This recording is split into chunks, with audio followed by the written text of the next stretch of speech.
আমি একজন স্বতন্ত্র প্রার্থী, তবে আমি দলের লোক, বিএনপির লোক।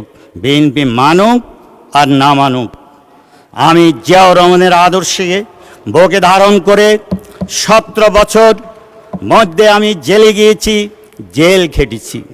আমি অর্থনীতিবিদ নই, আমি বাজেট বিশ্লেষণকারীও নয়।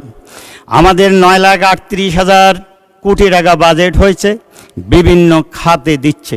আমাদের বিদ্যুতের দাম বেড়েছে, আমাদের গ্যাসের দাম বেড়েছে, শ্রমিকের দাম বেড়েছে।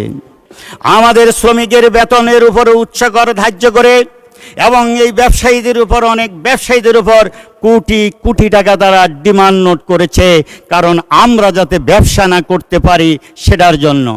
এখন এসেছে আমাদের, যেহেতু সরকার আমাদেরকে এই সমস্ত হয়রানির হাত থেকে রক্ষা করার জন্য তদন্ত সাপেক্ষে যেন করা হয়।